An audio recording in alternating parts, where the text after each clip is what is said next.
Banana Island, Lagos, 11:47 p.m. The rooftop of the Azora Grand Hotel sparkled with champagne flutes, chandeliers, and a skyline view that could silence the world. Serena Whitmore stood near the glass balustrade, her long silk dress flowing like liquid gold under the moonlight. Laughter and music filled the air around her, but inside, she was hollow.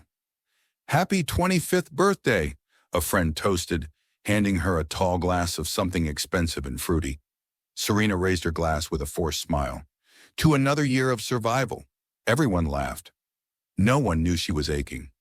She had done everything right, graduated top of her class in the UK, returned home to Lagos with accolades, and tried to fit into the perfect image her father had crafted for the Whitmore family. But nothing ever seemed to be enough. Not for her father, not for the political legacy he cared more about than his children. She turned her back on the crowd, staring out at the sea. Her phone buzzed. A message from her father. "This lifestyle is why you'll never be taken seriously. Come home before you embarrass us further." Her jaw clenched. The same tone, the same control. Tonight was supposed to be hers. She tossed the phone on the nearby cocktail table and reached for another glass of champagne. "You okay?" a deep voice asked. Serena turned slightly. The man before her was tall, dressed in a black tux with a velvet lapel. His tie slightly loosened. He had smooth brown skin and eyes the color of storm clouds. She didn't recognize him, and she liked that. "Do I look okay?" she asked, her tone sharper than intended. He smiled. "You look like someone trying hard to forget something." "Close," she said. "Trying to forget someone." He stepped closer, but not too close. "I'm guessing it's not someone you want to toast with tonight." "I'd rather toast with a stranger," she murmured. He lifted his glass. Then to forgetting the wrong people and meeting the right strangers. They clinked glasses. Serena downed hers in a single breath. By 2 a.m., the party had dwindled. Only the truly reckless remained. Serena found herself in the hotel's private lounge, heels off, hair slightly tousled, giggling over a shared bowl of chocolate mousse with the mysterious man. She still didn't know his name. He hadn't asked hers. "I can't believe I told you that," she laughed, covering her face. "I'm good at listening," he said with a quiet smile. "You're better at pretending you're okay." She looked at him, really looked at him. Something in his eyes dared her to let go, to feel something other than disappointment, other than duty. "Can I tell you a secret?" she whispered. "Tell me." "I've never done anything reckless in my life." He leaned forward, voice low. "Maybe tonight's the night you start."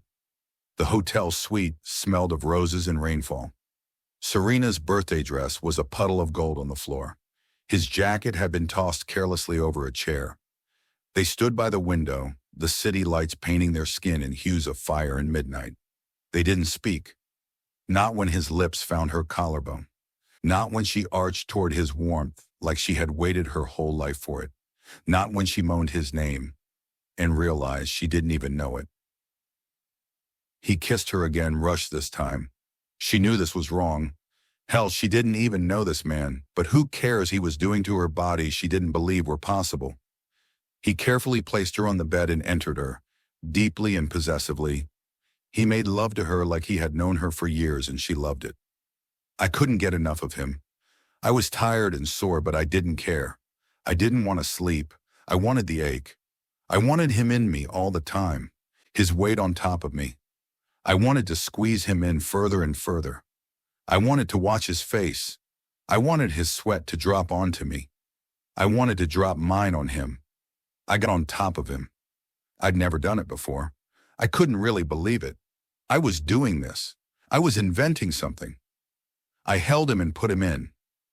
He felt deeper in me. I'll never forget it. I was in charge and he liked it. I held his hands down. He pretended he was trying to break free. I let my tits touch his face. He went mad. He bucked. He split me in two. I pushed down. I couldn't believe it. One of his fingers flicked over my bum. I did it to him. He lifted and heaved. I couldn't believe it. There was no end to it, no end to the new things. He did something, I copied him, I did something. He did it back. He took me from behind. I pushed back, forced more of him into me. I sucked him. He licked me. I made him come on my stomach. He sucked my toes. They made love like two people trying to erase everything. And for one night, they did. The next morning, the bed was cold when she woke. He was gone. Only a small card remained on the nightstand. No number, no name. Just 5 words. Forget me, just this once. Serena stared at the card, numb. She didn't remember his name. She barely remembered his face. But she remembered how it felt, and how wrong it was, that it had felt right. 2 weeks later, Serena sat alone in the marble bathroom of her Victoria Island apartment. The gold fixtures gleamed under the soft light. She stared at the white stick in her hand. Her hand shook. 2 pink lines. Pregnant. A laugh escaped her lips. A broken, trembling thing. It was absurd. It was poetic. It was her birthday gift from a man she didn't know. Tears burned her eyes. She had no idea what to do. But one thing was certain. She was going to keep the baby. Victoria Island, Lagos, 7:45 p.m. Serena Whitmore had always known her father would explode. But nothing. Not her years living under his iron will. Not the childhood dinners filled with quiet tension. Not even the silences after her mother's death could have prepared her for the volcanic rage that erupted across the study of the Whitmore family estate. "You're telling me," Donovan Whitmore growled, his voice like thunder rolling through mahogany-paneled walls, "that you had a one-night stand, got pregnant, and now expect me to smile about it?" Serena stood still, refusing to flinch. Her tailored dress didn't hide her trembling fingers, though her face remained calm. "I'm not asking you to smile. I'm asking you not to be a monster." Donovan slammed his fist on the glass table. "Do you know what this will do to my campaign? To our name? A fatherless child? Do you want to be on the front page of every blog in Lagos?" "I'm not the one who should be ashamed," she said, voice steady. "What did you say?" "I said I'm not the one who should be ashamed." She took a step forward. "You want to talk about image? About scandal? Should I remind you how many nights you spent at the Parkview Hotel when Mum was sick? Or how you sent hush money to her nurse when she caught you with the woman you call your assistant?" The room fell into silence, heavy and thick. Donovan's mouth opened, then closed. Serena folded her arms. "Don't pretend this is about morality. This is about control, and I'm done letting you control me." "Then get out," he spat. "You're no longer my daughter." Serena blinked once. Her stomach twisted, not from fear, but something worse, confirmation. She had always known his love was conditional. "I'll leave," she said, "but these children will grow up knowing the truth, that their mother chose them, even when her own father didn't." 1 week later. Serena sat cross-legged on the floor of a modest apartment in Victoria Island, a stark contrast from the family mansion she had once called home. The windows overlooked the lagoon, the lights from distant boats flickering in the water. Her belongings were in boxes. Her world reset. She pressed her palm against her stomach. It was still flat, but she swore she could feel them. Her twins, 2 tiny heartbeats growing inside her like soft thunder. She had done the scans, twins, a boy and a girl. The doctor called them miraculous. She called them her reason to breathe. She found a job 2 weeks later, remote branding consultant for a boutique luxury firm. It wasn't her dream job, but it paid well and came with discretion. Her identity as Serena Whitmore was no longer currency. It was a curse. She went to prenatal yoga, ate vegetables she hated, took vitamins that made her nauseous. She did it all alone.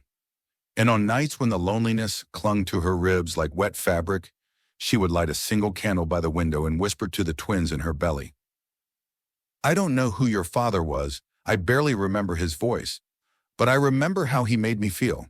And even if he never comes back, I will never let you feel unloved." 9 months passed like a blur. Her labor came early. one rainy morning in March.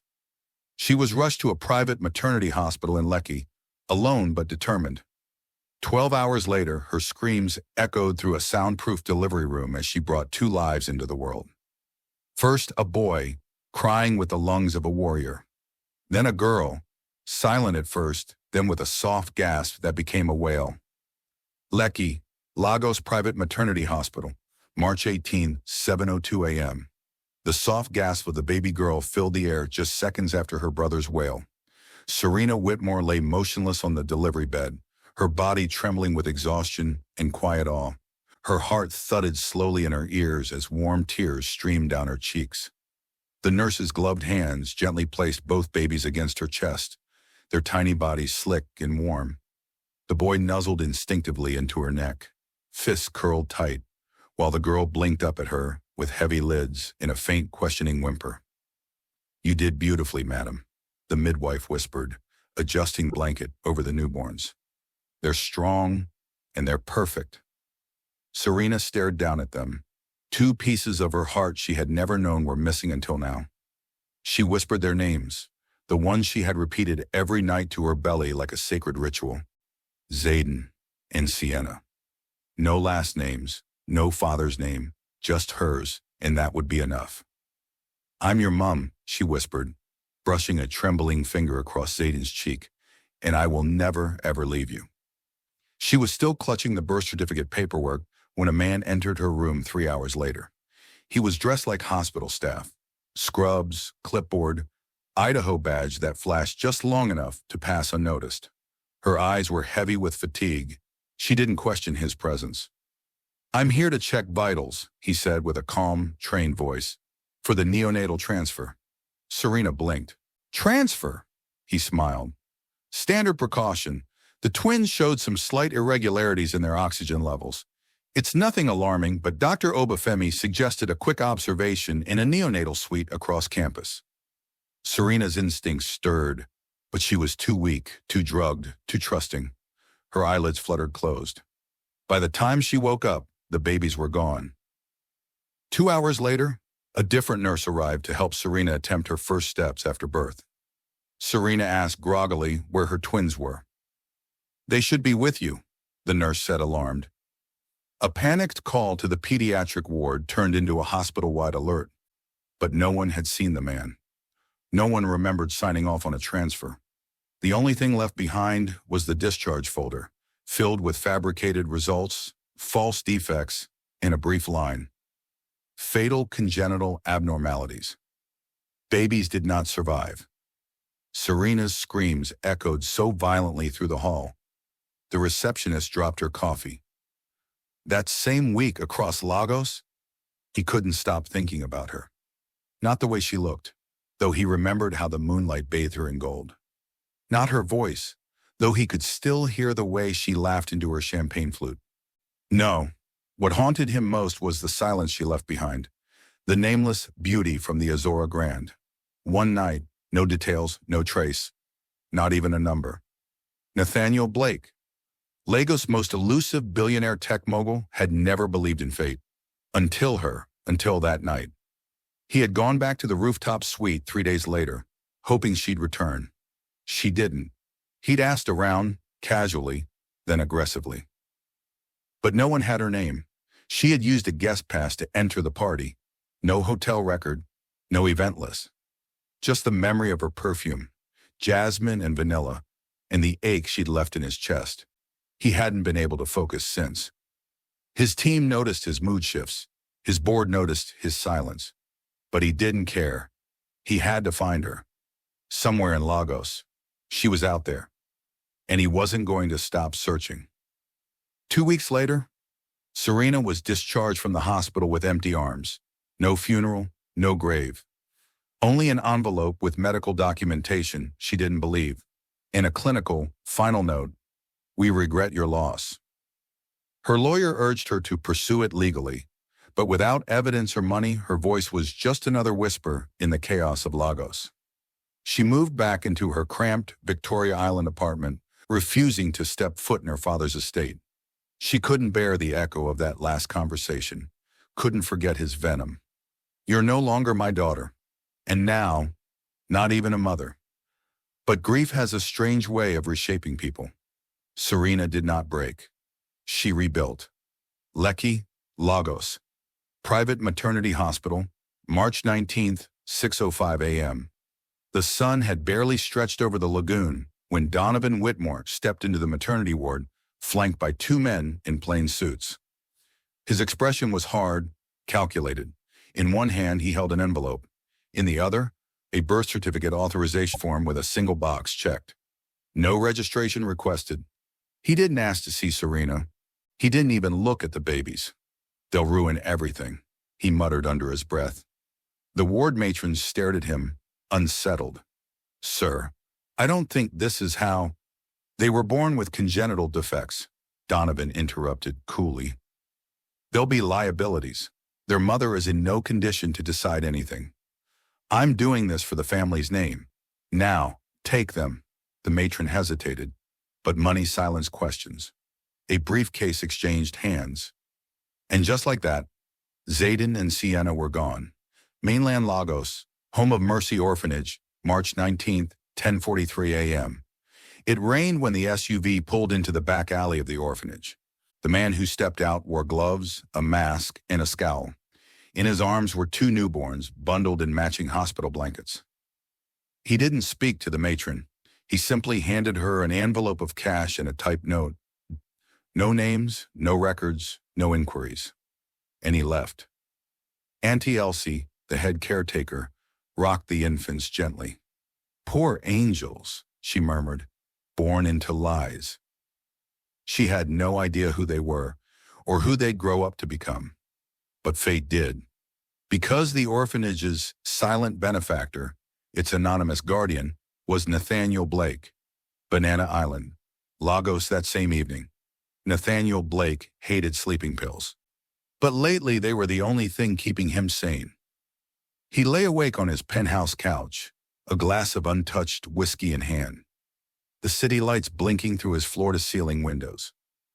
On the table beside him was a security photo, grainy, colorless, from the Azora Grand rooftop. Her back was turned, curls falling down an open gold dress. It was the only image he had of the woman he couldn't stop thinking about. "Who are you?" he muttered. He had searched. Quietly at first, then with full access to hotel footage, guest records, and party invites. Nothing. She was a ghost. But she had left something behind in his memory. A warmth, a stillness. A kiss that had lingered for 7 nights. He tossed the photo aside and grabbed his phone. "Miriam," he said into the call, "I want to visit the mainland orphanage tomorrow, unannounced." The next morning, home of Mercy Orphanage, the smell of soaked earth mixed with the faint sweetness of baby powder. Nathaniel arrived quietly, carrying diapers, food, and medical supplies. He often funded this orphanage, but rarely came in person. This morning felt different. He didn't know why, until he heard it, a cry, sharp and high-pitched, then another, more fragile one, softer, like a sigh. He turned and saw Auntie Elsie pacing the hall with 2 newborns in her arms. "These are new?" he asked, stepping closer. She nodded. "Came in yesterday. No names, no files. Just 2 angels, abandoned like trash." Nathaniel's gaze locked on the babies. One had his fists curled tight, brow furrowed like a tiny warrior. The other, smaller, gentler, opened her eyes just briefly and yawned. His heart thudded. He didn't understand it, but something pulled him to them. "What will you name them?" Elsie asked. Nathaniel stared at them for a long moment. Zayden and Sienna. Later that day, Blake Mansion. Nathaniel hadn't planned to bring them home, but after he held them, he couldn't let go. They slept soundly in his arms, as though they belonged there. His assistant was horrified. His board was confused. But he didn't care. He rewrote their paperwork, registered them with his surname, bought 2 cribs, hired 2 full-time nannies, ordered soft toys in 2s. He even whispered stories to them at night, stories he wished someone had once told him. "You're safe now," he murmured to Sienna, brushing a thumb over her tiny brow. "No more lies." And to Zayden, Whoever your mother was, she must have been extraordinary. He didn't know just how close she really was. And she had no idea her children were still alive. Yabalagos, 7 years later. The sales floor smelled like fresh electronics and bad cologne. Serena Whitmore stood at the front of the mid-range tech shop in her standard gray uniform and synthetic wig. The air conditioning above buzzed unevenly, and the buy now pay small jingle looped from the overhead speakers. She'd learned how to sell anything, except herself. And that's exactly what Mr. Collins was trying to do. "You've been ignoring my offer," he said, leaning too close behind the counter, his belly nearly brushing the tablet display. "But if you're married, where's your ring?" Serena's lips parted, but no sound came. "You're a beautiful woman, Serena, wasting your best years behind a cash register," Collins went on with a smirk. "I could take care of you, but if you're really taken, prove it." She swallowed, forcing a pleasant tone.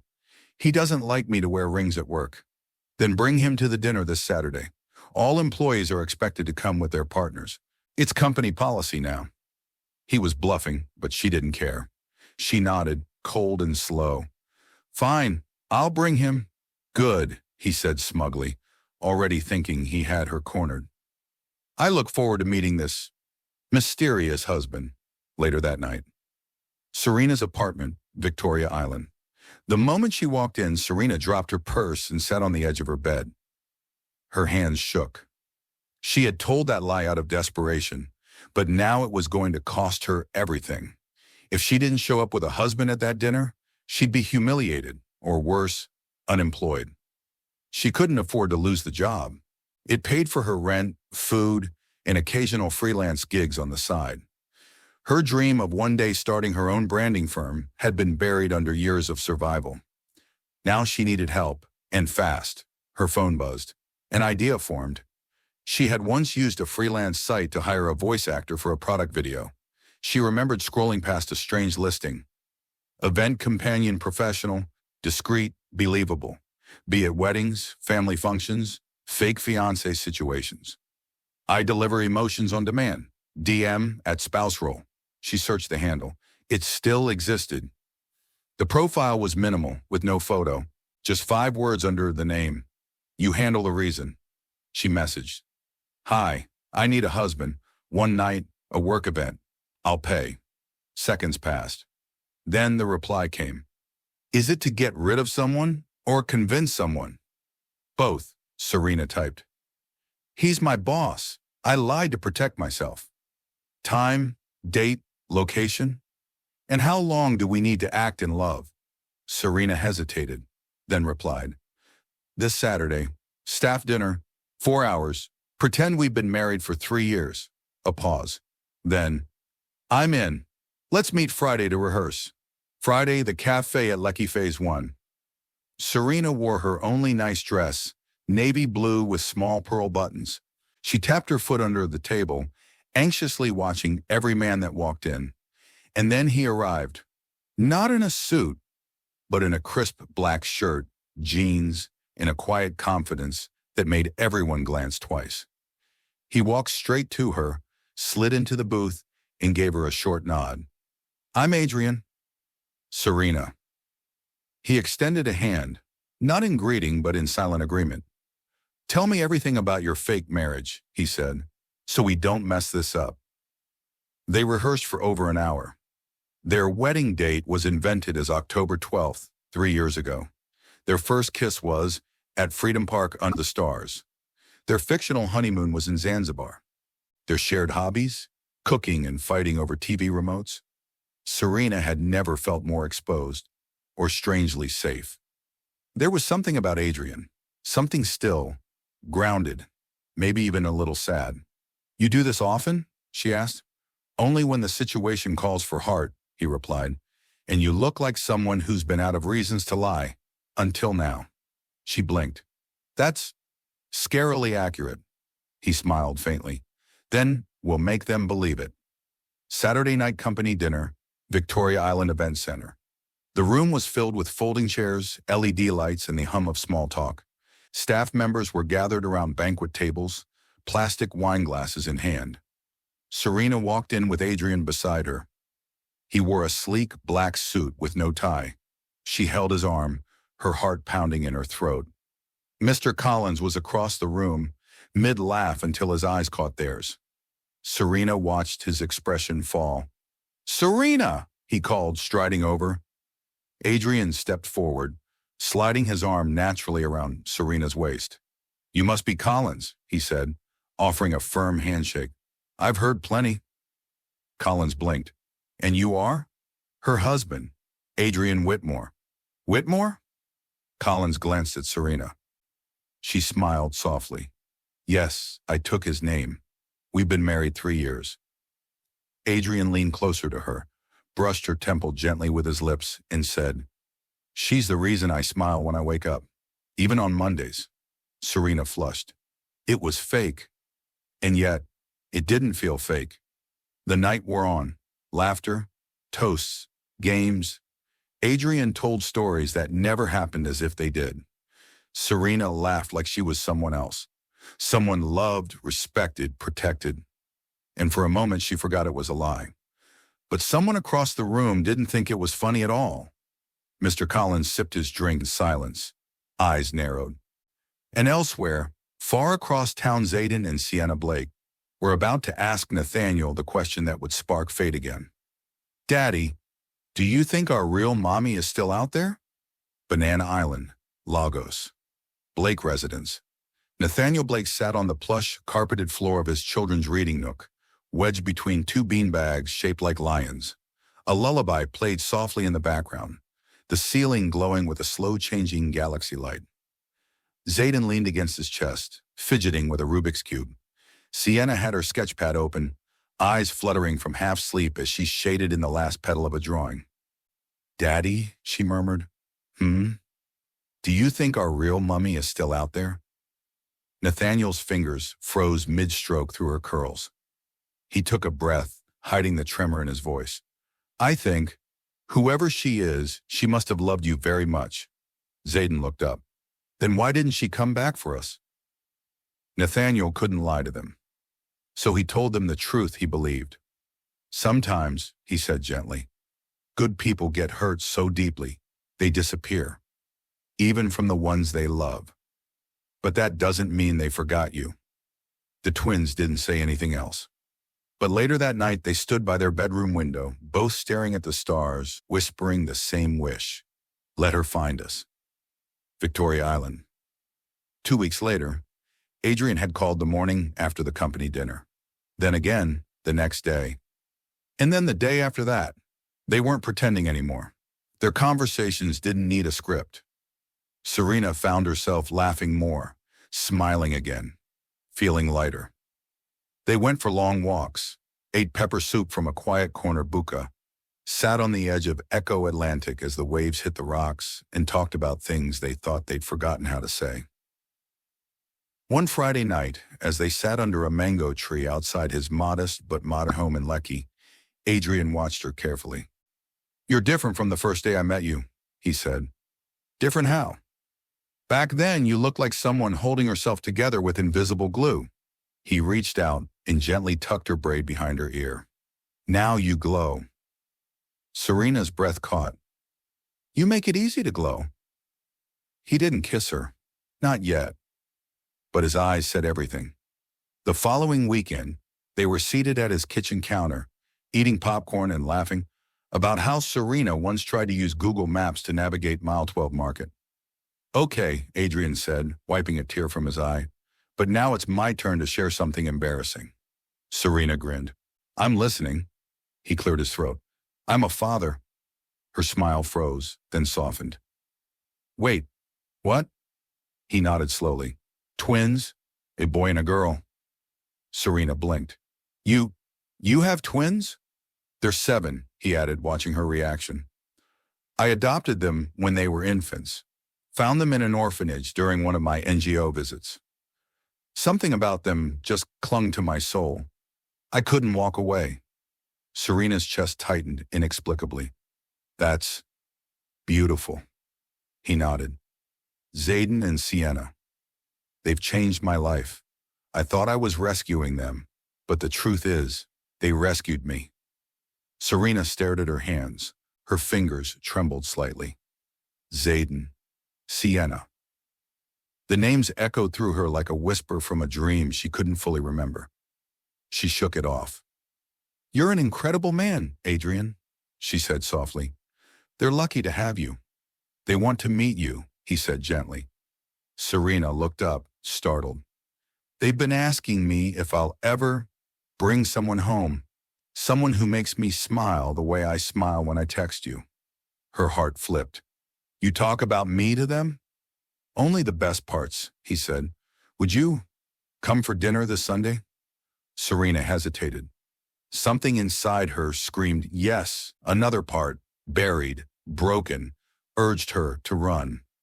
But she looked into his eyes and nodded. "I'd love to meet them." Sunday evening, Blake Mansion. As Serena stood outside the tall gates of the Blake estate, her breath caught. The house looked familiar. She couldn't explain why, but her heart raced the moment she stepped inside. The scent of fresh jasmine floated in the air.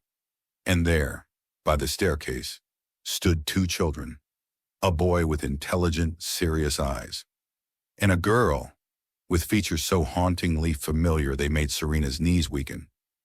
Not because they recognized her, but because she recognized them. "Hi," the girl said, stepping forward boldly. "Are you our dad's girlfriend?" Serena laughed nervously, blinking fast. I'm Serena." The boy hung back slightly, observing her with quiet curiosity. "Do you like cartoons or documentaries?" Serena smiled gently. "I think I like whatever you two like." Sienna tilted her head. "I like spaghetti. Do you like spaghetti?" "I do," Serena whispered, her voice tight. Adrien appeared behind them, placing a hand on each child's shoulder. "These are my twins, Sienna and Zayden." Serena's world tilted slightly. The names, the eyes, the warmth. She didn't know how she hadn't felt it sooner, but now it roared through her like a tide. Her babies, her twins, right in front of her, and they didn't know. But somehow, deep in her chest, her soul did. A mother's instinct.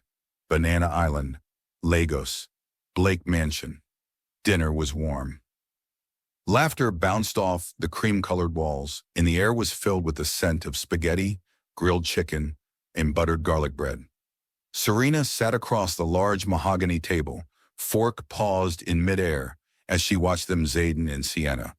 They talked over each other, argued about which cartoon was better, tried to convince Adrien to let them stay up late.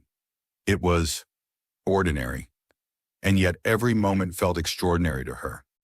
Because the more she watched them, the more her chest ached.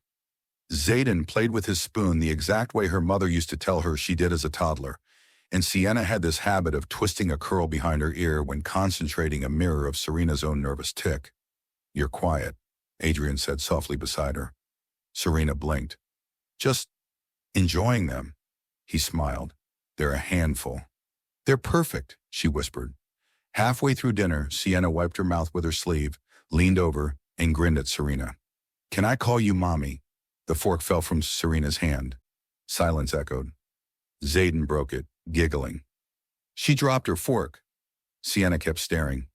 "I mean, you're not our real mommy or anything, but you feel nice, like how a mommy should feel." Adrien started to interrupt, gently. "Sienna, let's not." But Serena held up a hand, her voice cracking slightly. "It's okay." Zayden looked up, head tilted. "So, can we?" Serena smiled, tears threatening. "If it makes you happy, then yes." "Yay!" Sienna cheered. "We've got a mommy," Zayden announced, banging his spoon on the table like a judge declaring a verdict. Adrien raised both brows. Okay, relax. No court orders yet." But his gaze lingered on Serena. And in her eyes something fragile and ancient glimmered recognition. Later that night, in the garden patio, the twins were in bed. Adrien brought Serena a cup of hot tea and joined her on the outdoor swing bench.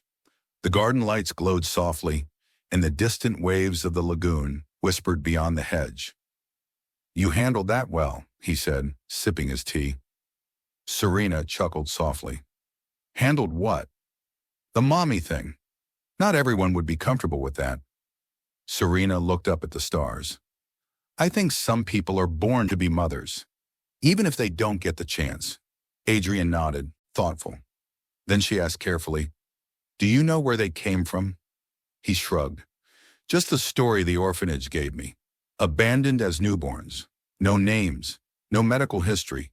They were left with hospital blankets, no tags, no way to trace them. I tried. Trust me. Serena's heart slammed in her chest. No names. Hospital blankets.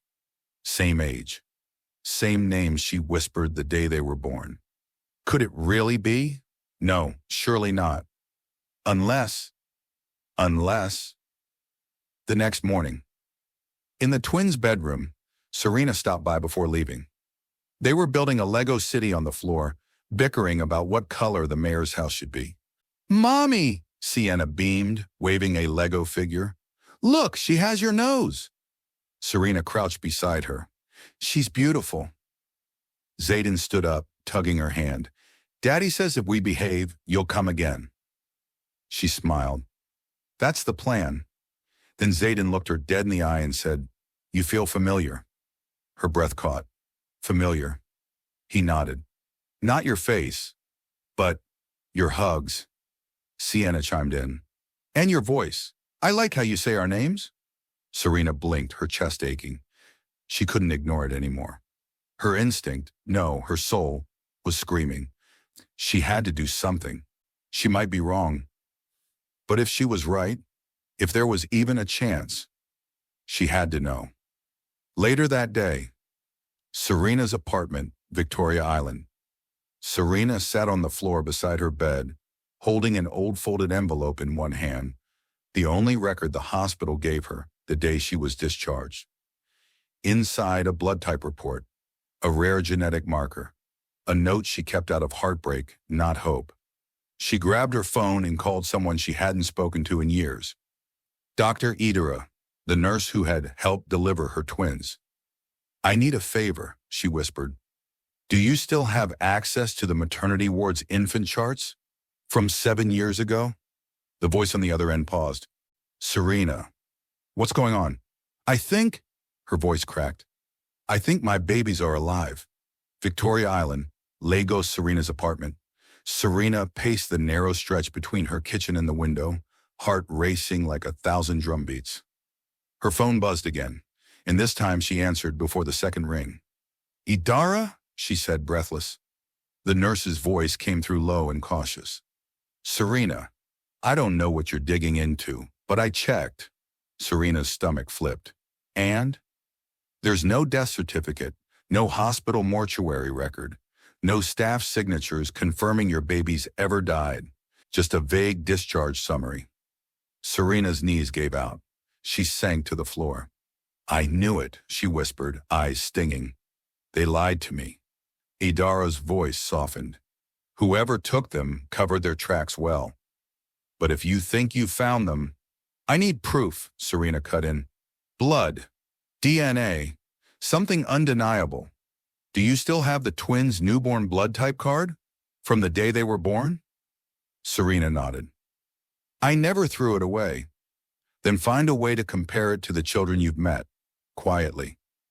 Serena ended the call and sat still, her head spinning. She had no money for a court case, no support system. But she had hope, and she had instinct, a mother's instinct. Banana Island, Blake Mansion, 2 days later. Adrien had invited her over again. It was becoming a rhythm now. Sunday dinners, Thursday playdates, and the occasional Friday night where the twins dragged her into a movie marathon with pillows and popcorn. But today, Serena came with a mission. Inside her handbag, a discreet DNA testing kit purchased with the last of her freelance money. Cotton swabs, bagged envelopes, and instructions she'd read 5 times over. She didn't want to steal from them, but she had to know. Mommy, Sienna greeted, flinging herself into Serena's arms. Guess what? Zayden grinned. We both got scraped on the playground. Daddy said we needed band-aids, but I said scars make warriors. Serena laughed, her voice trembling slightly. Can I see? He showed her his arm, a light scab still forming. Sienna had one too, on her knee. Serena's eyes darted around. Adrien was in the kitchen. She took a soft napkin from the counter. Oh dear, she said lightly, wiping the scrape. Let's clean it again, just to be safe. She pressed gently, careful to catch a tiny trace of dried blood. Sienna giggled. You're more gentle than Daddy. Serena smiled, slipping the napkin into a ziploc inside her purse. Her heart hammered like a thief. Victoria Island. The next day rang. The courier took the sample to the lab by 9 a.m. Serena waited like a woman on trial, staring at the walls of her apartment like they were closing in. She replayed every moment she'd shared with the twins. Their eyes, their laughter, the way Zayden frowned when he was thinking, just like her grandfather. The exact shade of hazel in Sienna's eyes, the same as hers. But still, it could be coincidence. It had to be more than resemblance. She needed truth. Real, blood-born truth. 2 days later, private DNA lab, E. coli. The results were handed to her in a sealed white envelope. She walked out of the lab and didn't open it until she reached a quiet cafe nearby. She slid into the corner booth, ripped it open with shaking hands, and scanned the lines. Name, Serena Whitmore. Subjects, Adrian Blake. Sienna Blake. Match. Probability, 99.998%. Maternal relationship confirmed. She covered her mouth with her hands. Her shoulders shook. Tears streamed down her face. It was true. They were hers, her babies, alive, loved, safe, and being raised by the very man she'd been falling for. That evening, Blake Mansion driveway. Serena stood in front of the gate, heart pounding so hard she felt dizzy. She hadn't called ahead. She didn't know what to say. She clutched the DNA result in her purse like a lifeline. Just as she reached for the bell, the gates opened. Adrien stood there, confused. Serena, are you okay?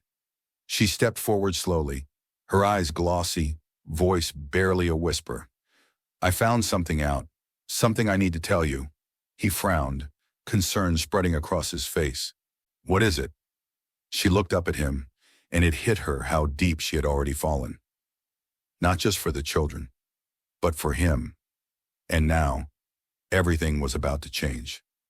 Banana Island, Blake Mansion, driveway. The wind shifted as they stood facing each other by the open gate. Adrian's jaw tensed as he studied Serena's trembling hands. You're scaring me, he said gently. What happened? Serena opened her purse, pulled out the DNA result envelope, and pressed it into his hands. Please, she whispered, read it. He frowned, opening the crisp white page, eyes darting across the rows of text. The silence stretched as he reached the last line. Match probability, 99.998%. Maternal relationship confirmed. Adrian's breath caught. What is this? Serena's eyes filled again. Zayden and Sienna. They're my children. He took a step back like the words had physically struck him. That's impossible. I didn't know until now, she said quickly. I was told they died, that they were born with complications and didn't survive. The hospital lied, or someone arranged it. His chest rose and fell rapidly. You think this is real? I don't think, Serena said. I know. She pulled out the blood type card she had saved for years, her only proof of their birth. I had nothing, no grave, no closure, but I kept this, and the second I met them, something inside me knew. Adrien turned away pacing, but I adopted them legally. I've been raising them since they were infants. You're saying they were stolen? Yes, Serena replied, her voice tightening. And I think my father was behind it.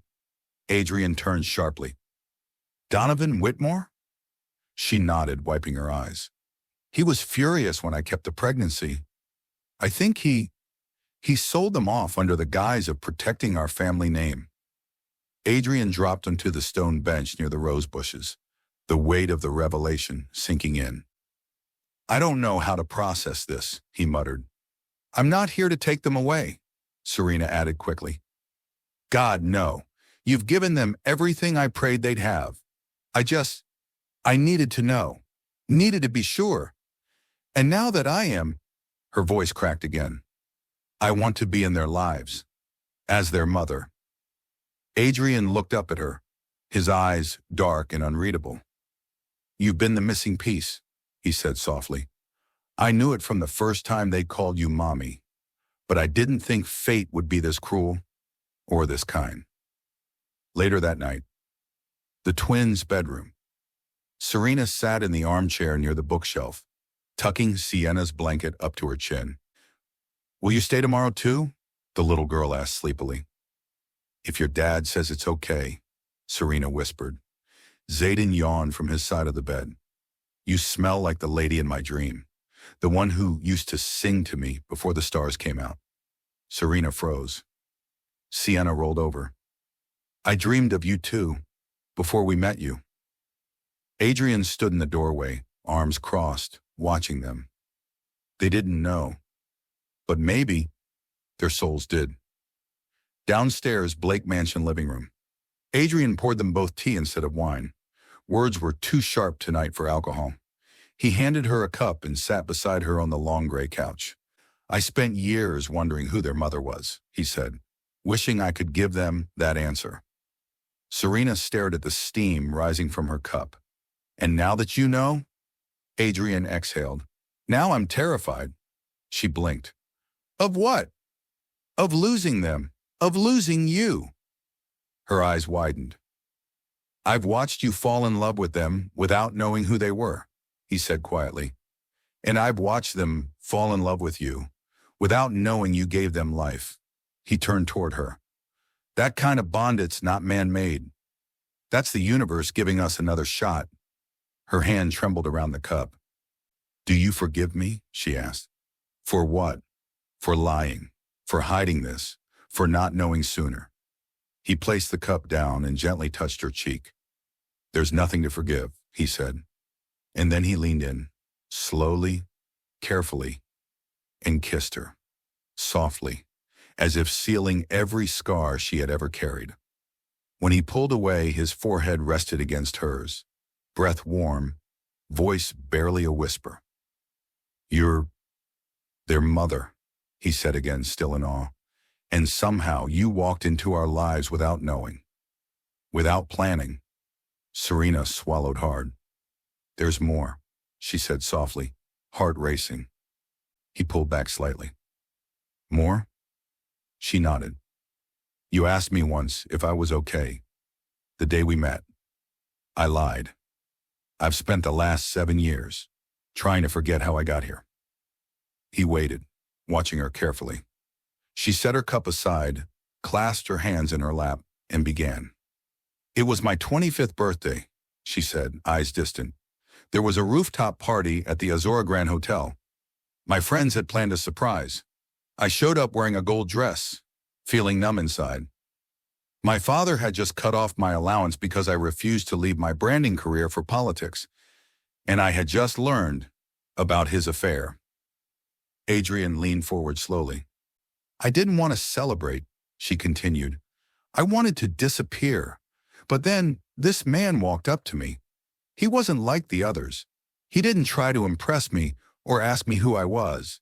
He just listened. Her voice cracked slightly. He made me feel like I could exhale. Just for one night. Adrien's chest tightened. We didn't even exchange names. We talked for hours, laughed, ate chocolate mousse with one spoon, and then we went back to a suite on the top floor. Serena looked up at him, her eyes glistening. It was the only time I'd ever done something so reckless, so human. When I woke up, he was gone, and all I had left were 2 pink lines weeks later. Adrien sat completely still, his face frozen. His pulse thundered in his ears. Gold dress, chocolate mousse, no names. His voice came out low. Suite 819? Serena's head snapped up. What? He stood slowly like a man waking from a 7-year sleep. That night, it wasn't just something I remembered. He walked to the shelf behind her, pulled out a leather-bound journal, flipped through pages, then handed it to her. Inside was a pressed hotel napkin from Azora Grand, faint chocolate stains, and beneath it, a photo. Grainy. Security footage. A woman in a gold dress walking toward the elevator. That was you, he said hoarsely. I never knew your name. I searched for you. I asked the hotel for footage, scanned guest lists. I even hired a private investigator. Nothing. You vanished. Serena covered her mouth, tears falling freely now. You were him, she whispered. And you were the girl who left without a goodbye, he said, voice thick with disbelief. The one who haunted me. They stared at each other for a long, soul-bearing moment. I searched for you, he repeated, almost like a vow. Not just for closure, but because that night changed me. She reached out, placing her hand over his heart. It changed me too, she whispered. It gave me them. Adrien wrapped his arms around her, pulling her into a long, trembling embrace. For the first time in years, everything made sense. Zayden, Sienna, the instant bond. The ache that neither of them could explain. This wasn't coincidence. This was destiny, with 7 years of pain, healing, and longing finally making its way back home. Banana Island. 1 week later. The sun was gentle that morning, slipping through the glass windows of the Blake mansion like an old friend. The twins were still asleep upstairs. Zayden curled into his pillow fortress, Sienna with her sketchbook clutched to her chest. Downstairs, the house felt different, softer, more whole. Adrien poured 2 mugs of coffee in the kitchen and handed one to Serena, who stood barefoot by the island counter in one of his oversized t-shirts, her hair loose and her heart finally light. You barely slept, he said. I didn't want to, she replied softly. I wanted to watch them. Just breathe. Every rise and fall of their little chests feels like a miracle I didn't know I could ask for. Adrien reached for her hand and squeezed it.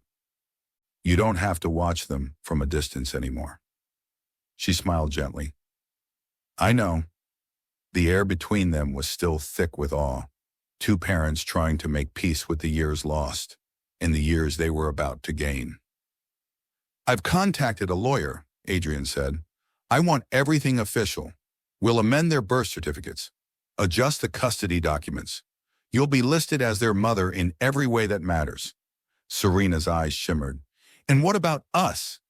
He smiled, stepping closer. I don't want to be just their father, he said. I want to be your man. No more pretending, no more distance. You sure? She teased softly. It comes with 2 mini CEOs in training and a woman who talks in her sleep. He leaned in, brushing a kiss to her forehead. That's exactly the package I've been waiting for. Later that afternoon, the backyard garden. Serena stood near the swing, smoothing her dress nervously as Adrien stepped out with the twins. Why do we have to dress up? Zayden grumbled. It's just the garden. Sienna elbowed him. Because Daddy said we're meeting someone important. Serena knelt as they reached her. Hi, she said softly. Mommy, Sienna squealed, flying into her arms. Zayden followed, his hug firmer than usual. You smell like yesterday. I hope that's a good thing, Serena laughed. Adrien stood behind them, watching with quiet reverence. There's something we need to tell you both, he said gently. Something big. The twins turned toward him, wide-eyed. She's not just someone who feels like a mommy, Adrien said. She is your mommy, Serena finished, voice trembling. I gave birth to you. I've loved you since the very first second I knew you existed. The twins stared, stunned. Sienna blinked. Wait, you had us? Yes, baby, Serena whispered, pulling them close. They told me you were gone, that you didn't make it. But they lied, and I never stopped missing you. Never stopped loving you. Zayden looked between them. So, we're not adopted? Adrien stepped forward. You were, legally, but only because I didn't know your mom was still out there. There was a long silence. Then Zayden asked, can we still call you Daddy? Adrien laughed, pulling him into a hug. Forever? Sienna looked up at Serena. Does this mean we get to live with you too? Serena nodded, tears sliding down her cheeks. Yes, from now on, we'll live together, as a family. Sienna wiped her mother's tears gently. Don't cry, Mommy. We're home now. 1 month later. Private ceremony, Victoria Island Chapel. The small courtyard was decorated in white roses and jasmine. The sun glowed golden as guests gathered under the gazebo. The twins wore matching champagne outfits, Zayden in suspenders, Sienna with a flower crown. Adrien stood at the altar in a deep navy suit, his eyes fixed on the woman walking toward him, Serena. In ivory silk, curls bouncing with every step, bouquet trembling in her hands. When she reached him, he whispered, You look like every prayer I never dared to say out loud. She smiled, heart full. I've always belonged here, she whispered back, with you. Blake Residence, Banana Island, Lagos. 1 year later. The scent of fresh, baked banana bread floated through the sunlit living room, carried on the breeze from the open balcony doors. Outside, bougainvillea vines draped over the terrace, their petals dancing with the wind like little pink blessings. Inside, laughter echoed gently. Zayden lay sprawled on the rug, his elbows propped, tongue poking out the corner of his mouth in deep concentration. On the screen of his tablet, a spaceship zoomed across galaxies, powered by math equations and imagination. Just beside him, Sienna sat cross-legged with her art pad, tongue out to match her twins, humming to herself as she dipped her brush into sky blue paint. She was almost done with her masterpiece, a family portrait of 4 stick figures holding hands under a big happy sun. One figure had curly hair, one wore glasses, one had pigtails, and one, a tiny one in a sling, had a big smile and a star above his head. Do you think baby Ezra will like my painting when he grows up? She asked suddenly, lifting the canvas. Zayden didn't look up. Only if you don't forget to give me superhero muscles. You're not in the gym, Zayden. Neither is Daddy, he shot back with a grin. From the far side of the room, a soft coo answered them. In the corner beneath a gauzy canopy, a sleek wooden cradle rocked gently. Inside it, Ezra Blake, barely 3 months old, wiggled his toes and blinked up at the mobile of stars spinning above him. He had his father's storm-gray eyes, and when he smiled, Serena swore the world paused. In the kitchen, Serena stood barefoot, wearing an apron over a sundress as she poured orange juice into tumblers. Her curls were longer now, her glow fuller. The heaviness she once carried, the shadows of loss, of betrayal, of uncertainty, had lifted like mist from the sea. Behind her, strong arms wrapped around her waist. Adrien kissed the top of her shoulder. Do you even know how good you smell right now? Like banana bread and exhaustion? Exactly my type, she chuckled softly. Zayden wants you to approve his spaceship launch. Sienna's demanding critique on her art. And Ezra wants to eat every 90 minutes and is in a committed relationship with his pacifier. Adrien leaned his forehead against hers. Can you believe we were ever without this? Serena paused, eyes drifting toward the living room, toward her children, their children. The twins, no longer orphans, no longer lost between 2 lives. The Babi a symbol of healing and the life they'd almost missed. The home a sanctuary filled with art, books, warmth, and peace. I don't think we were ever without it, she whispered. I think we were always heading here, even when the road was broken. Adrien kissed her, deep and slow. You make everything whole. That evening, as the sun began to sink behind the Lagos skyline, turning the lagoon to liquid gold, the family sat on the rooftop patio for their new ritual, storytelling hour. Ezra was nestled against Serena's chest in a sling, fast asleep. Sienna was curled under Adrian's arm with a mug of hot cocoa, her sketch pad balanced on her lap. Zayden stood in the middle of the circle, holding a makeshift paper telescope and wearing his father's suit jacket over his pajamas. Tonight's tale, he announced in a deep voice, is about two stars, lost in space, who kept circling each other for years until one day they collided and became the sun. Sienna clapped. That's our story, right? Serena met Adrian's eyes, her heart brimming. Yes, baby, that's exactly what it is. Zayden grinned. And the sun had planets. Adrien laughed. And their names were Zayden, Sienna, and Ezra. And they all lived in a galaxy called home, Serena whispered. As the stars emerged above Banana Island and the hum of the city softened into silence, the Blake family sat wrapped in blankets, love and light. Not every story ends where it began, but theirs had finally come full circle, home, whole, forever.